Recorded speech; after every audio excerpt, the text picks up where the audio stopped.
आज तक रेडियो सुनता है सारा जहां।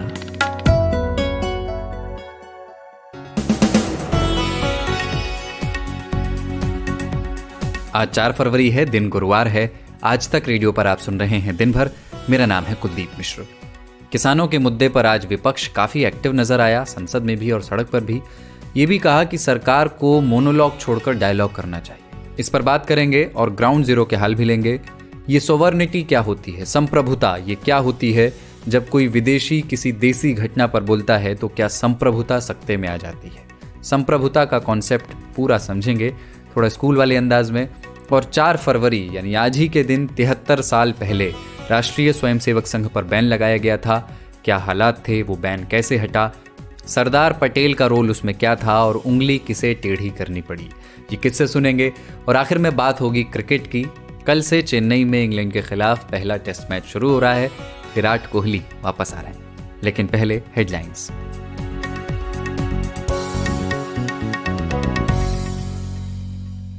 आज प्रधानमंत्री नरेंद्र मोदी ने चौरी चौरा के शताब्दी समारोह की शुरुआत वीडियो कॉन्फ्रेंसिंग के जरिए की।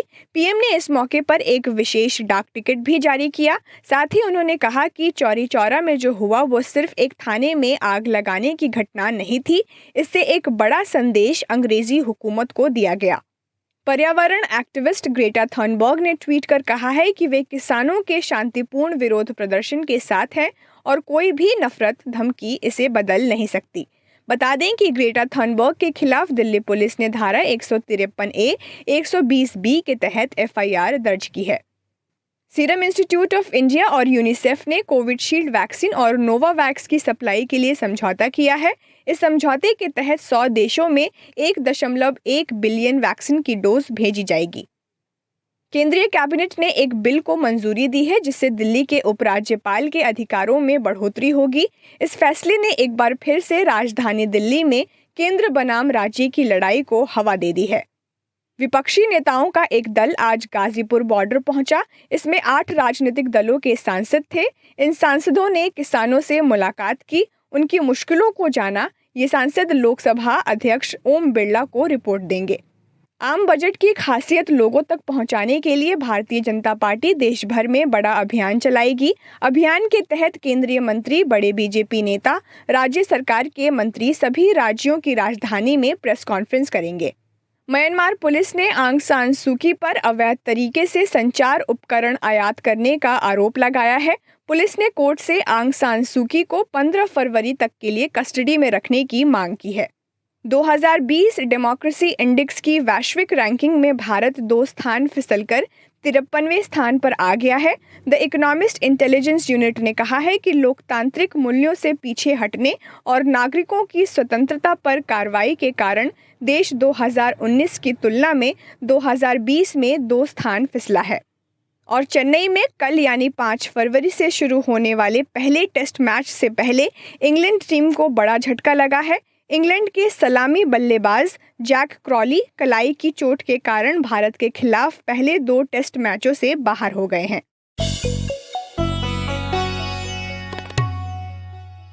आप सुन रहे हैं आज तक रेडियो पर शाम का न्यूज एनालिसिस दिन भर। मैं हूं कुलदीप मिश्र। किसानों और भारत सरकार के बीच कई राउंड की बातचीत हो चुकी है, मसला हल नहीं हुआ। और ऐसे में अमेरिका के नए एडमिनिस्ट्रेशन ने इस पर एक स्टेटमेंट दिया है। ये कहना मुश्किल है कि वो किसके पक्ष में है, पर एक बैलेंस बनाने की कोशिश उसमें दिखती है। जो बाइडेन नए वहाँ राष्ट्रपति बने हैं और उनके एडमिनिस्ट्रेशन ने ये कहा है कि दोनों पक्षों में मतभेद बातचीत से सुलझाए जाने चाहिए और भारत के बाजार की एफिशिएंसी बढ़ाने और प्राइवेट सेक्टर का इन्वेस्टमेंट बढ़ाने वाली कोशिशों का हम स्वागत करते हैं। तो इसका एक मतलब ये समझा जा रहा है कि अमेरिका ने तीनों कृषि कानूनों का एक तरह से पक्ष लिया है। लेकिन आगे ये भी कहा अमेरिका ने कि इंफॉर्मेशन और इंटरनेट तक एक्सेस ये फंडामेंटल फ्रीडम का हिस्सा है, बुनियादी आज़ादी का हिस्सा है और एक अच्छे लोकतंत्र की निशानी है। तो अब ये इशारा उन पाबंदियों पर है, उन इंटरनेट पर लगाई गई उन पाबंदियों पर है जो हमारे यहाँ दिल्ली NCR के कुछ हिस्सों में और हरियाणा के कुछ हिस्सों में लगाई गई। इस बीच कुछ ग्लोबल सेलिब्रिटीज़ ने जब किसान प्रोटेस्ट की बात की तो हमारे यहाँ से भी एक कैंपेन चला, जवाबी कैंपेन, जिसमें भारतीय सेलिब्रिटीज़ ने ये ट्वीट किए कि ये हमारे घर का मसला है और हमारी सॉवर्निटी पर, हमारी संप्रभुता पर हमला है। अगर कोई बाहर का आदमी या देश हमारे घरेलू मामले में दखल देता है तो क्या हमारी संप्रभुता पर कोई आंच आती है? आज समझेंगे कि संप्रभुता क्या होती है, इसकी परिभाषा क्या है, इसकी व्याख्याएं क्या हैं, इंटरप्रिटेशंस क्या हैं, इस पर बात करेंगे। लेकिन शुरुआत करते हैं कि किसानों के आंदोलन में आज जो हुआ उससे। एक तो राज्यसभा में किसानों के मुद्दे पर आज भी चर्चा हुई। आम आदमी पार्टी नेता संजय सिंह ने आरोप लगाया कि दीप सिंधु बीजेपी का व्यक्ति है जिसने 26 जनवरी के दिन दिल्ली में हिंसा भड़काई। टीएमसी नेता हैं, टीएमसी सांसद हैं डेरेक ओब्रायन, उन्होंने कहा कि सोचिए जो दिल्ली में हुआ वो बंगाल में होता तो क्या रिएक्शन होता। और आरजेडी सांसद हैं मनोज झा, उन्होंने उन ट्वीट्स का जिक्र किया जो देश के बाहर से हुए हैं। किससे लड़ रहे हैं आप? अपने किसानों से लड़ रहे हैं। और वो क्या कह रहे हैं? आपसे चांद नहीं मांग रहे हैं, अपना हकूक मांग रहे हैं। आप उनको समझाने चले कि तुम्हारे लिए हम कानून ला रहे हैं, बहुत बढ़िया कानून है। क्यों समझाने की जरूरत पड़ रही है? क्यों खालिस्तान पाकिस्तान टुकड़े टुकड़े एंगल लाने की जरूरत पड़ रही है? अरे हमारा लोकतंत्र बहुत मजबूत है, किसी के एक ट्वीट से कमजोर नहीं होगा। आपने विमर्श को कमजोर कर दिया है। सरकार की ओर से कृषि कानूनों के फायदे गिनाने के लिए आज खड़े हुए बीजेपी सांसद ज्योतिरादित्य सिंधिया।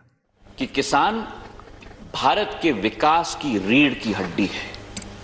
किसान को हम अन्नदाता कहते हैं। और इसी सोच और विचार के साथ सभापति महोदय, हमारी सरकार ने ये 3 कृषि कानून हम लेके आए हैं ताकि कृषि के क्षेत्र में नया विकास हो, नई प्रगति हो, किसान का आय दुगना हो, किसान को स्वतंत्रता मिले कि वो अपना उत्पादन देश में कहीं भी बेच पाए।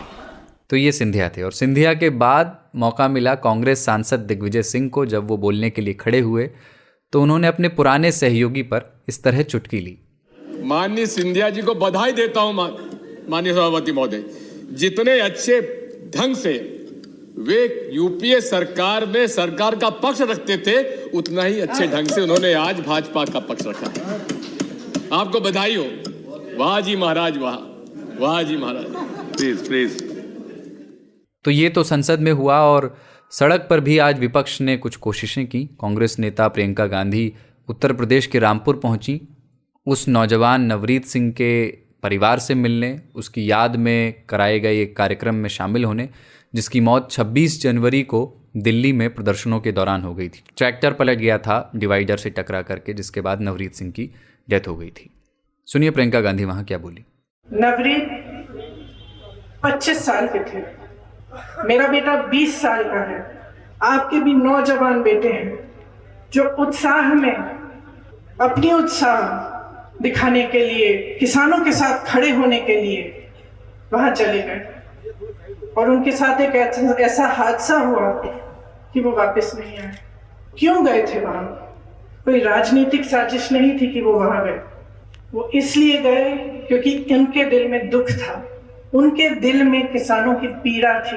किसानों की पीड़ा एक पुराना मुहावरा है जो कभी इस पार्टी के गलियारे में घूमता है और कभी उस पार्टी के। आज तक रेडियो रिपोर्टर मौसमी सिंह रामपुर में मौजूद थी, हमने उनसे बात की।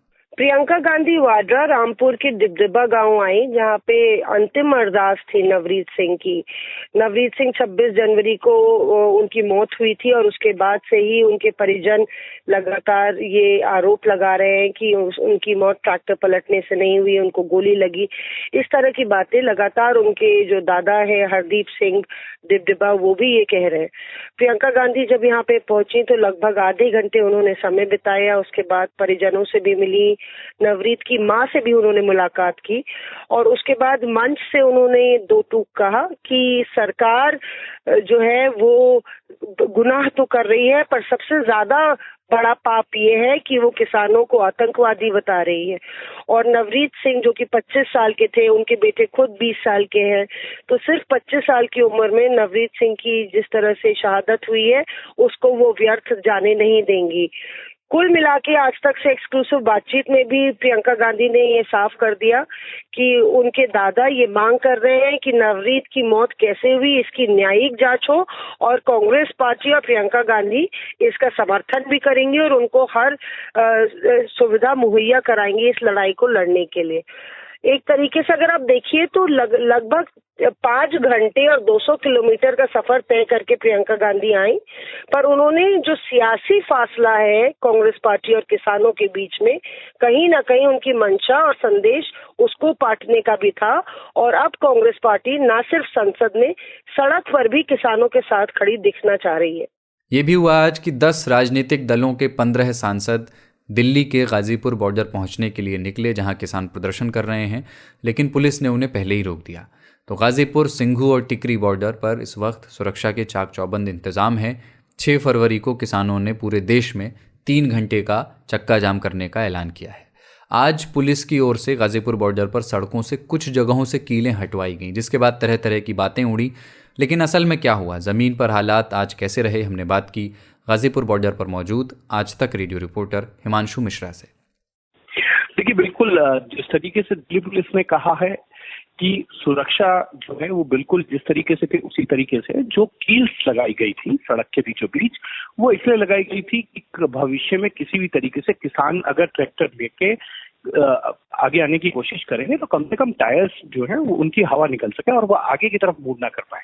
लेकिन जो अब सिचुएशन है उसी के हिसाब से देखा गया कि वो कील जो है उनको हटाया गया है दोबारा से। उसको एक दिन पूरा लगा के उन कीलों को लगाया गया था और पूरी बैरिकेडिंग जो है बहुत मजबूती के साथ लगाई गई थी और उसको अलग अलग तरीके से जो है बैरिकेड किया गया था। उसमें कील एक पार्ट था, लेकिन अब कीलों को जो है वो दिल्ली पुलिस ने रिमूव कर दिया है। साफ संदेश ये है कि जिस तरीके का पिछले 5 दिनों के अंदर माहौल बना है 26 जनवरी के बाद, उसके बाद शायद दिल्ली पुलिस को लगा है कि किसान अब इस तरीके का आंदोलन जो चल रहा है वो उग्र रूप शायद जो है वो उस तरीके से ना हो, और जो मार्च निकालने की बात थी, सड़क पे आने की बात कर रहे थे किसान, वो उस तरीके का नहीं रहेगा। लेकिन बैरिकेडिंग जो है वो पूरी तरीके से रहेगी जिस तरीके की बैरिकेडिंग देखी जा रही है, और पूरी तरीके से दिल्ली पुलिस और पैरामिलिट्री फोर्सेस वहां पे मुस्तैद हैं और वो वहां पर हैं, जिससे कोई भी किसान जो है अपने जहां आंदोलन चल रहा है उससे आगे ना आ सके। हिमांशु, आज जो विपक्षी सांसदों ने वहां पहुंचने की कोशिश की, उसे लेकर के क्या माहौल है? किसानों की ओर से भी कैसा रिस्पॉन्स उस पर आ रहा है? कि बिल्कुल राजनीति जो है वो करवट ले रही है। आप देखिए, संसद से लेकर सड़क तक विपक्षी दल ये चाह रहे हैं कि किसान आंदोलन चले और अपना अपना समर्थन दे रहे हैं। भारत बंद के दौरान भी सभी विपक्षी दलियों ने जो है वो समर्थन दिया था किसान आंदोलन के द्वारा जो भारत बंद किया गया था। लेकिन आज विपक्षी दलों के कई सांसद जो हैं एकजुट होकर गए हैं और उन्होंने अपना समर्थन दिया है। मतलब साफ है कि वो चाहते हैं कि आंदोलन जारी रहे और वो इस मुद्दे पर संसद के अंदर लड़ाई लड़ रहे हैं। आप देखिए कि लोकसभा पिछले 3 दिन से नहीं चल रही है, कोशिश की जा रही है कि लोकसभा चले। राज्यसभा का एक दिन जो है वो व्यवधान के कारण जो है उसकी कार्यवाही नहीं चल पाई थी, लेकिन सरकार की तरफ से आश्वासन दिया गया है सभी विपक्षी दलों को कि अगर वो चाहते हैं कि किसानों के मुद्दे पर चर्चा हो, किसान आंदोलन को लेकर चर्चा हो, जो कृषि संबंधित तीनों कानून है उसको लेकर चर्चा हो, तो सरकार उसके लिए तैयार है। लेकिन बड़ा सवाल ये है कि विपक्ष पूरी तरीके से चाहता है कि सड़क से लेकर संसद तक किसान आंदोलन की लड़ाई वो लड़े और सरकार को घेरने की उनकी पुरजोर कोशिश है। वो जानते हैं कि एक बड़ा अच्छा मुद्दा जो है उनके हाथ में आया है और कमान जो है वो किसान ने संभाल ली है और सामने जवान खड़ा है, और इसीलिए विपक्ष की रणनीति ये है कि सरकार को संसद से लेकर सड़क तक, सड़क से लेकर संसद तक घेरा जाए। ये थे आज तक रेडियो रिपोर्टर हिमांशु मिश्रा। और अब उस पर आते हैं जिसका जिक्र शुरू में किया था, संप्रभुता। ग्लोबल हस्तियां अगर हमारे यहाँ चल रहे किसी आंदोलन पर कमेंट करती हैं या उसका समर्थन करती हैं या विरोध करती हैं, तो क्या वो संप्रभुता का हनन हो सकता है? भारत के कई सेलिब्रिटीज़ ने, जैसे कि सचिन तेंदुलकर, साइना नेहवाल, अक्षय कुमार, अजय देवगन, लंबी लिस्ट है, इन सब ने ट्वीट करके कहा है कि जो किसानों के मुद्दे पर विदेश से आए कमेंट्स हैं वो प्रोपेगेंडा है और इंडिया प्रोपेगेंडा के खिलाफ है, और ये सवाल भारत की संप्रभुता का है। दूसरे देश के लोगों को भारत के घरेलू मामलों में दखल देने का हक नहीं है। तो हमें लगा कि क्यों ना इस संप्रभुता को थोड़ा समझा जाए। क्या टिप्पणियाँ संप्रभुता का हनन कर सकती हैं? हमने बात की निशांत श्रीवास्तव से, जो प्रोफेशनल एजुकेटर हैं, यूपीएससी की तैयारी कराने वाले एक संस्थान में पढ़ाते हैं और बिल्कुल वैसे ही समझाते हैं जैसे एक शिक्षक को समझाना चाहिए। तो हमने उनसे बात की और पूछा कि सॉवर्निटी यानी संप्रभुता की परिभाषा क्या होती है। देखिए, वैश्विक स्तर पर जब हम एक स्टेट की बात करते हैं, स्टेट का अर्थ देश से लिया जाता है। जब हम पॉलिटिकल साइंस की बात करते हैं तो पॉलिटिकल साइंस के संदर्भ में राज्य जो होता है उस पे एक सबसे बड़ा गुण उसका होता है संप्रभुता। फीचर जो होता है संप्रभुता होती है। संप्रभुता से आशय होता है कि निर्णय लेने की अंतिम शक्ति किसके पास है, और वो जो देश है वो अपने मामलों में, अपने आंतरिक मामलों में, अपने बाह्य मामलों में बिना किसी दबाव के निर्णय ले, अपने आंतरिक मामलों को वो खुद हल करे, किसी एक्सटर्नल फैक्टर का प्रभाव उसके ऊपर ना पड़े, किसी इंटरनल फैक्टर का प्रभाव उसके ऊपर ना पड़े। ये संप्रभुता के अधीन जो है इस तथ्य को समझा जाता है, इस विचार को, इस अवधारणा को माना जाता है। तो जहां तक संप्रभुता की बात की जाती है तो कोई भी देश ये नहीं चाहता है कि बाहर का देश उस देश के आंतरिक मामलों में हस्तक्षेप करे और सुझाव दे कि इस समस्या को कैसे निपटाया जाए। और हम भी यही चाहते हैं कि हमारे आंतरिक मामलों में किसी प्रकार की दखलंदाजी नहीं होनी चाहिए। निशांत, ये ग्लोबलाइजेशन का दौर है, ह्यूमन राइट्स का दौर है, और जब कोई व्यक्ति, मैं व्यक्ति की बात कर रहा हूँ, अगर दूसरे देश की किसी घटना पर बयान दे, तब भी क्या कोई देश संप्रभुता की दुहाई दे सकता है, या फिर ये सरकारों तक ही सीमित है कि दो सरकारों के बीच अगर दखलंदाजी होगी तभी संप्रभुता का हनन होगा? और दूसरी बात ये कि अंदरूनी मामलों में जो दखल देने की बात है उसकी सीमा क्या है? जैसे क्या टिप्पणियां करना, बयान जारी करना, आलोचना, निंदा करना, ये संप्रभुता के हनन में आएगा? जैसे कि म्यांमार में जो तख्ता पलट हुआ या रोहिंग्याओं के साथ जो वहाँ हुआ, अगर कोई उस पर बयान जारी करता है तो क्या ये फिर म्यांमार का इंटरनल मैटर हो जाएगा? देखिए, अब थोड़ा हमें चीजों को समझना होगा। पहली बात तो ये होती है कि अगर हम किसी देश के संदर्भ में बात करते हैं तो सामान्य तौर से जब तक कोई सरकार ऐसा नहीं कहती, जैसे हमारे मामले में अमेरिकी गवर्नमेंट इस तरह का हस्तक्षेप करने की कोशिश करे, या कनाडा की संसद इस तरह का कोई प्रस्ताव पारित करे, ब्रिटेन ऐसा हुआ भी है, पीछे भी हुआ है, ऐसा नहीं है कि ये कोई पहली घटना है। इवन संसद ने भारतीय आंतरिक मामलों के संदर्भ में सीएए को लेकर प्रस्ताव पारित किए थे और कई देशों में इस तरह की चीजें हुई थी। तो देखिए, बेसिक बात क्या है कि अंतर्राष्ट्रीय स्तर पर ऐसे मौकों को दबाव बनाने के लिए प्रयोग किया जाता है। जहां तक रही बात कि वो इंडिविजुअल क्या राय रख सकता है कि नहीं रख सकता है, तो सामान्य तौर पर संप्रभुता, देखिए सैद्धांतिक मामला है, तो सैद्धांतिक मामलों में किसी प्रकार का नियम काम नहीं करता है। एक इंडिविजुअल भी इस तरह की बात कह सकता है, एक राजनेता भी इस तरह की बात कह सकता है और हमारे आंतरिक मामलों के संदर्भ में टिप्पणी कर सकता है। अब हमारा काम क्या है कि हमें ये देखना है कि ऐसा ना हो कि किसी मामले का अंतर्राष्ट्रीयकरण हो जाए और ये हमारी छवि के विपरीत चला जाए। तो ऐसी दशा में हम भी प्रतिक्रिया करेंगे, और प्रतिक्रिया करेंगे तो अपने तथ्य रखेंगे, अपने जो पक्ष रखेंगे, अपने तर्क देंगे। तो हम ये तर्क और ये पक्ष रखते हैं कि भाई हम दूसरे के आंतरिक मामलों में किसी देश के अंदर, अब अमेरिका के अंदर जो है अगर किसी को काले व्यक्ति के साथ दुर्व्यवहार किया जा रहा है तो हम कोशिश करेंगे भाई हमारे यहाँ से बयानबाजी ना होने का, या कम से कम कोई इस स्तर का व्यक्ति बयानबाजी ना करे जिसका प्रभाव मेरे हो सकता है लिखने का प्रभाव ना पड़े, लेकिन अमिताभ बच्चन के लिखने का प्रभाव पड़ सकता है। उनकी बातों को कई लोग फॉलो कर सकते हैं, उसको आधार बना सकते हैं और अंतर्राष्ट्रीय दबाव क्रिएट किया जा सकता है। तो कोशिश ये की जाती है कि अगर ऐसा कोई हस्ती इस प्रकार की है जिसका प्रभाव क्षेत्र बड़ा है और वो कुछ लिख रहा है, वो कुछ में बयान दे रहा है, तो उसकी प्रतिक्रिया हम दें और हम इसे अंतर्राष्ट्रीयकरण किसी मुद्दे का होने से रोकें। तो हमारी सरकार ने वही किया है। जहां तक आप पूछ रहे हैं कि नियम है, ऐसा नहीं। तो चूंकि संप्रभुता एक अवधारणा है, पॉलिटिकल साइंस के अंदर हम इसे पढ़ते हैं, कोई सिद्धांत ऐसा नहीं है जिस पर यूएन में या कहीं और कोई औपचारिक घोषणा की गई हो, नियम बना दिए गए हो। इसलिए लोगों को अपनी राय रखने का अधिकार है और राय रख सकते हैं वो। हमें अपने हित देख के उस पर प्रतिक्रिया करनी होती है। अच्छा, ये संयुक्त राष्ट्र जैसी अंतर्राष्ट्रीय संस्थाएं हैं, ये दुनिया भर में जो घटनाएं घट रही हैं उस पर नज़र रखती हैं, कहीं कुछ उन्हें लगता है कि गलत हो रहा है तो रेजोल्यूशन वगैरह भी पास करती हैं। तो क्या उससे उस देश की संप्रभुता पर कोई आंच नहीं आती? क्या उसे आंतरिक मामलों में दखल नहीं माना जाता? क्या वो ग्रे एरिया है? मतलब इसको ऐसे समझना चाहते हैं कि क्या संप्रभुता के कुछ इंटरनेशनल नॉर्म्स भी हैं क्या?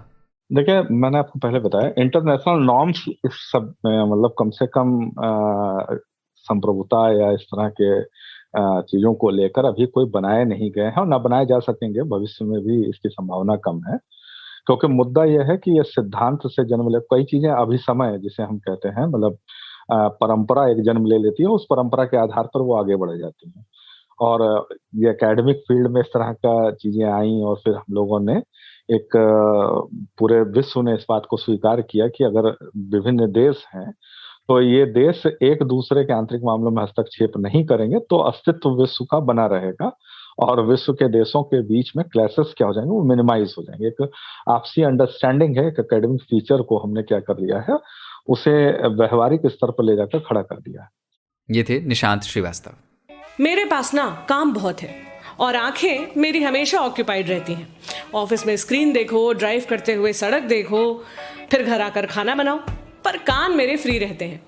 इन कान से भी मैं बहुत काम करती हूँ, मास्क टिकाती हूँ, चश्मा लगाती हूँ और सुनती हूँ आज तक रेडियो, क्योंकि पॉडकास्ट की बात ही अलग है।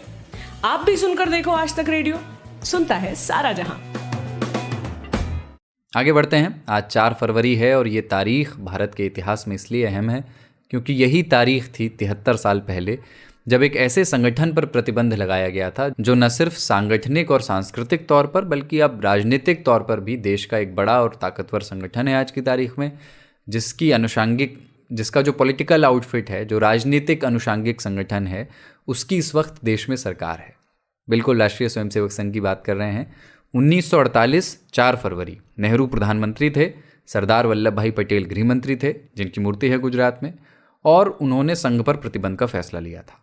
ये प्रतिबंध साल भर से कुछ अधिक समय तक चला, लेकिन ये समय कैसा रहा, क्या घटनाएं हुई, उसकी कहानी भी कम रोचक नहीं है। सीनियर जर्नलिस्ट हैं विजय त्रिवेदी, उनकी किताब हाल ही में आई है संघम शरणम गच्छामि इस नाम से, और आरएसएस को समझने के लिए बढ़िया किताब है, पढ़ी जा सकती है। तो हमने विजय जी से बात की और उनसे पूछा कि क्या हालात थे जब संघ पर 4 फरवरी 1948 को प्रतिबंध लगाया गया। कुलदीप, महत्वपूर्ण बात है कि आरएसएस और महात्मा गांधी की हत्या को लेकर हमेशा से ही आरोप लगते रहे हैं, लेकिन कानूनी तौर पर देखें, कानून की नजर में देखें तो कभी ये प्रूव नहीं हुआ कि आरएसएस का इसमें हाथ है। 30 जनवरी को जब गांधी की हत्या हुई उस वक्त आरएसएस के प्रमुख थे गुरुजी गोलवलकर। गुरुजी गोलवलकर उस समय दक्षिण भारत में एक सम्मान समारोह में शामिल थे चाय पर। जब उन्हें ये खबर मिली तो उन्होंने उस कार्यक्रम को तुरंत स्थगित कर दिया और प्रधानमंत्री को एक संदेश भेजा और प्रमुख लोगों को संदेश भेजा जिसमें शोक संदेश था गांधी की हत्या को लेकर, और कहा गया कि ये बहुत ही दुखद है। इसके साथ साथ ही गुरुजी गोलवलकर ने स्वयं सेवकों को यानी आरएसएस को एक मैसेज भेजा जिसमें कहा गया कि स्वयं सेवक शांति बनाए रखें और इस दुखद घटना में अपना जो है जिम्मेदारियां उसे ठीक तरह से निभाएं लग रहा था। और उसके बाद गुरुजी वहां से अपना कार्यक्रम को रद्द करके नागपुर के लिए रवाना हो गए थे। लग रहा था कि गिरफ्तारी हो सकती है। कुछ लोग आरएसएस पर आरोप लगा रहे थे, हंगामा हो रहे थे, आरएसएस के कार्यकर्ताओं पर हमला होना भी शुरू हो गया था। उसके बाद 4 फरवरी 1948 को आरएसएस पर प्रतिबंध लगा दिया गया, बड़ा प्रतिबंध था। उसके बाद गुरुजी गोलवलकर को गिरफ्तार किया गया। गिरफ्तारी के बाद करीब 75,000 स्वयंसेवकों ने सत्याग्रह किया। गांधी की हत्या के करीब 1 हफ्ते बाद नेहरू को सरदार पटेल जो उस समय होम मिनिस्टर थे उन्हें चिट्ठी लिखी, ऐसा कहा जाता है, जिसमें कहा गया कि सरदार पटेल ये मानते थे कि आरएसएस का रोल जो है इसमें नहीं है, क्योंकि नाथूराम गोडसे जिसने हत्या की थी वो भी आरएसएस का सदस्य, उस समय सक्रिय सदस्य नहीं था, और वो हिंदू महासभा के सदस्य भी रहा था नाथूराम गोडसे। लेकिन सरकार ने हिंदू महासभा की बजाय राष्ट्रीय स्वयंसेवक संघ को प्रतिबंध लगाया गया, उनकी शाखाओं को पाबंदी की गई। एक तरह से संघ पूरी तरह से खत्म हो गया और बड़ी मुश्किल दौर का सामना उस दौरान संघ को करना पड़ा। उस दौरान बहुत सारे लोग उनके समर्थक थे, लेकिन राजनीतिक मंच पर या संसद में या सरकार में उनकी बात कहने वाला कोई नहीं था। विजय जी, यहाँ से आगे की कहानी क्या है? मतलब प्रतिबंध हटाया किन हालात में गया? महत्वपूर्ण बात है कि कानूनी तौर पर देखें तो शुरुआती दौर में ही ये साफ हो गया था कि आरएसएस का कोई रोल नहीं है। एक चिट्ठी 18 जुलाई 1948 को सरदार पटेल जो गृह मंत्री है, होम मिनिस्टर है, उन्होंने अपने ही कैबिनेट के जो सदस्य है, सहयोगी सदस्य हिंदू महासभा के डॉक्टर श्यामा प्रसाद मुखर्जी को भी चिट्ठी एक लिखी है। उसमें भी ये लिखा है उन्होंने कि आरएसएस का रोल का कोई शामिल होने की कोई जानकारी अभी तक नहीं मिली। दूसरी बात, जो प्राइमा फेसी रिपोर्ट थी या कहने प्राइमरी रिपोर्ट थी पुलिस की, वो भी सरकार के पास आ गई थी, जिसमें कहा गया था कि आरएसएस का कोई रोल नहीं है। और ये बात नेहरू को सरदार पटेल ने बता भी दी थी, लेकिन इसको सार्वजनिक नहीं किया गया था। इसके बाद जब लगातार दबाव बढ़ता गया, फिर बाला साहब देवरस ने गुरुजी गोलवलकर को कहा कि आप यदि कहें तो मैं इस बैन को खत्म करने का अपना तरीका इस्तेमाल करूं। तो गुरुजी ने उन्हें इजाजत दी, गोलवलकर जी ने। उन्होंने नेहरू को कहा, मतलब एक तरह से वार्निंग के तौर पर, चेतावनी के तौर पर, क्योंकि उस समय संघ नहीं बचा था, उनका यदि आपने ये प्रतिबंध नहीं हटाया तो मैं एक नया राजनीतिक संगठन, राजनीतिक पार्टी, पॉलिटिकल पार्टी शुरू कर दूंगा, और वो एक बड़ी मुश्किल होगी। इस वार्निंग के बाद या इस बातचीत के बाद नेहरू ने सरदार पटेल से बातचीत की। सरदार पटेल ने कहा कि ये एक बड़ा मुश्किल वो होगा यदि आरएसएस एक नई राजनीतिक पार्टी शुरू कर देता है, और वो नई तकलीफ होगी, नई परेशानियां होंगी। और मैंने इस पर आपको पहले ही चर्चा की थी कि आरएसएस का रोल इसमें नहीं है। इस बात की चर्चा बहुत सारे उस समय के जो लोग हैं उन्होंने की है। तो उसके बाद 11 जुलाई को संघ पर से प्रतिबंध हटा दिया गया। अच्छा, शर्तें क्या थी? मतलब संघ से जब प्रतिबंध हटाया गया तो वो उसके साथ सरकार ने कौन सी शर्तें संघ के सामने रखी जिसे संघ को मानना भी पड़ा? संघ पर से प्रतिबंध हटाया गया तो उसमें सरदार पटेल ने महत्वपूर्ण भूमिका निभाई, और मध्य प्रदेश के कांग्रेस के एक बड़े नेता थे, उन्होंने उसमें महत्वपूर्ण भूमिका निभाई। वो एक तरह से मीडिएटर का रोल प्ले कर रहे थे। सरदार पटेल ने कहा कि आरएसएस का उस समय तक कोई लिखित संविधान नहीं था, केवल वो एक सामाजिक सांस्कृतिक संगठन के तौर पर काम कर रहा है। तो ये आरएसएस पर जोर दिया गया कि वो अपना लिखित संविधान तैयार करे। उसके साथ एक शर्त खासतौर से ये लगाई गई थी कि उस समय तक तिरंगा जो था, हिंदुस्तानी ध्वज जो था, उसको लेकर आरएसएस अपना जो भगवा ध्वज था उसी का फहराने का काम करता था। तो कहा गया कि वो तिरंगे ध्वज का सम्मान करेंगे, भारतीय संविधान का सम्मान करेंगे। और एक बड़ी शर्त थी कि आरएसएस राजनीतिक संगठन के तौर पर काम नहीं करेगा, मतलब पॉलिटिकल एक्टिविटीज में पार्टिसिपेट नहीं करेगा। ये सभी शर्तें थी और लिखित संविधान की शर्त थी। ये थे सीनियर जर्नलिस्ट विजय त्रिवेदी। आप सुन रहे हैं आज तक रेडियो, सुनता है सारा जहां। और बात करते हैं क्रिकेट की। कल से फिर से क्रिकेट मैच शुरू होने वाला है। ऑस्ट्रेलिया में धमाकेदार जीत के बाद भारतीय टीम घर आई है और कल से इंग्लैंड के खिलाफ भी टेस्ट सीरीज शुरू हो जाएगी। पहला मैच है कल। 4 टेस्ट मैच कुल होने हैं। पहला मैच जो है चेन्नई में खेला जाएगा और कैप्टन भी बदलने वाले हैं। पिता बनने के बाद फिर से फुल टाइम कप्तान विराट कोहली की वापसी हो रही है। दोनों टीमों की नज़रें इस वक्त विश्व टेस्ट चैंपियनशिप के फाइनल स्पॉट पर भी होंगी, क्योंकि इसी सीरीज से ये तय होना है कि टेस्ट चैंपियनशिप के फाइनल में न्यूजीलैंड के सामने कौन सी टीम होगी। इसी पर बात कर रहे हैं हमारे साथी ऋतुराज, साथ में हैं खेल पत्रकार मोहम्मद इकबाल। कल से भारत और इंग्लैंड के बीच जो है 4 मैचों की टेस्ट सीरीज शुरू होनी है। भारतीय टीम अभी ऑस्ट्रेलिया से टेस्ट सीरीज जीत कर लौटी है। कितना रोमांचक जीत था वह हमने देखा। कितना कुछ दांव पर लगा है इस वाले सीरीज में जो इंग्लैंड से खेला जाना है 4 मैचों की, जिसे कल से शुरू होना है। देखिए, काफी रोमांचक टेस्ट सीरीज होने की संभावना है। जाहिर सी बात है, जैसा आपने बताया कि हम ऑस्ट्रेलिया में जीत के आए हैं, हमारी जो उम्मीदें हैं वो और बढ़ गई हैं जिस तरह से हमारी टीम ने ऑस्ट्रेलिया में प्रदर्शन किया। जहां तक दांव का सवाल है, काफी चीजें दांव पर हैं। जैसे वर्ल्ड टेस्ट चैंपियनशिप है जहां पर अभी भी निर्धारित नहीं हो पाया है कि न्यूजीलैंड के खिलाफ कौन खेलेगा। तो ये सीरीज उस लिहाज से काफी महत्वपूर्ण है जिस पर कि हम चर्चा भी कर चुके हैं। न सिर्फ भारत इंग्लैंड के लिए बल्कि ऑस्ट्रेलिया के लिए भी ये सीरीज बहुत महत्वपूर्ण है। वहीं विराट कोहली जो कि एक ब्रेक के बाद वापस आ रहे हैं, पिता बनने के बाद अब ये पहली सीरीज वो खेलेंगे। और जिस तरीके का कारनामा अजिंक्य रहाणे की कप्तानी में भारतीय टीम ने ऑस्ट्रेलिया में किया, तो जाहिर सी बात है कि थोड़ा सा इंटरेस्टिंग होगा देखना कि यहाँ से अब किस तरह से टेक ओवर करते हैं Virat Kohli as a captain. Virat Kohli ने एक चीज तो कंफर्म कर दी इस टेस्ट सीरीज को लेकर कि ऋषभ पंत टीम में रहेंगे एज ए विकेटकीपर बल्लेबाज। नहीं, बिल्कुल, ये तो बहुत स्वाभाविक भी है क्योंकि जिस तरीके का प्रदर्शन उन्होंने किया ऑस्ट्रेलिया में, आपको टेस्ट सीरीज जिताई उस खिलाड़ी ने, तो जाहिर सी बात है कि उनका तो सिलेक्शन टीम के अंदर कोई भौएं करने वाली बात नहीं है। बहुत स्वाभाविक सिलेक्शन है ये। और ऋषभ पंत इंडियन पिचेस पे और ज्यादा डेंजरस हो सकते हैं, इस बात का भी हमें जरूर ख्याल रखना चाहिए। तो इसका भी एक बहुत बड़ा ये इम्पैक्ट भारतीय टीम के साथ रहेगा और इसका भारत को लाभ भी मिलेगा इस टेस्ट सीरीज में। ऋतुराज, इकबाल, रोहित शर्मा के धैर्य और शुभमन गिल का जो टेक्निक है क्रिकेट खेलने का, उसकी कठिन परीक्षा होगी कल से। बिल्कुल होगी, क्योंकि इस वक्त अगर हम दुनिया में नजर उठा करके देखें तो दुनिया में सबसे कंप्लीट फास्ट बॉलिंग अटैक जो है वो इंग्लैंड का नजर आता है। वहां पर जिमी एंडरसन हैं, ब्रॉड हैं, जोफ्रा आर्चर हैं, बेन स्टोक हैं। तो इस तरह की अगर बॉलिंग लाइनअप किसी टीम के पास है तो जाहिर सी बात है कि वहां ऑपोजिशन के जो बल्लेबाज हैं उनके लिए काफी मुश्किलें पैदा होने वाली हैं। और जाहिर सी बात है कि आपको याद होगा जब विराट कोहली पहली बार इंग्लैंड दौरे पर गए थे अपने शुरुआती दिनों में, तो वहां जिमी एंडरसन काफी हावी रहे थे। तो कहीं ना कहीं हर बल्लेबाज को एक इस प्रोसेस से गुजरना होता है कि आपको दुनिया की बेस्ट बॉलिंग अटैक का सामना करना पड़ता है। कोहली वहां फेल हुए थे जरूर, लेकिन दूसरी बार जब गए तो काफी रन बनाए उन्होंने। तो उम्मीद करते हैं कि शुभमन गिल के साथ वैसा ना हो, क्योंकि शुभमन गिल ने ऑस्ट्रेलिया जैसी कंडीशंस में रन बनाए हैं, उनका कॉन्फिडेंस भी, मोराल भी हाई होगा। और जहां तक रोहित शर्मा का सवाल है, मुझे नहीं लगता कि रोहित शर्मा के बारे में हमें कुछ टिप्पणी करने की आवश्यकता है। बड़े बल्लेबाज हैं और खासतौर पर अच्छी बात यह है कि अब हम इंडिया में खेल रहे हैं, तो इंडिया के तो हम सिकंदर हैं, इसमें कोई शक व शुबे की बात नहीं है। टर्निंग पिच मिलेगी कल?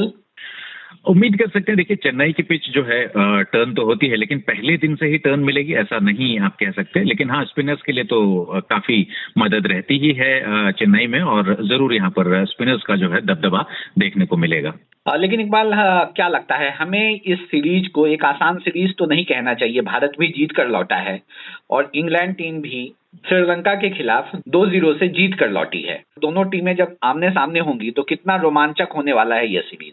नहीं, देखिए, इंडिया इंग्लैंड जब भी आमने सामने होते हैं तो टेस्ट सीरीज काफी रोमांचक होती है, काफी बड़ी टेस्ट सीरीज मानी जाती है। तो ऐसे में ये सीरीज तो जाहिर सी बात है कि काफी बड़ी होने वाली है। एक तरफ विराट कोहली की ब्रिगेड है, वहीं दूसरी तरफ जो रूट, जो कि बहुत बेहतरीन बल्लेबाज न सिर्फ हैं बल्कि बहुत अच्छा लीडर भी उनको माना जाता है, और टीम भी उनकी ठीक ठाक है। हालांकि पिछले दौरों में जो टीमें आती रही हैं इंग्लैंड की, उससे अगर हम तुलना करें तो जरूर थोड़ी सी कमजोर मैं आंकता हूं इस इंग्लैंड टीम को।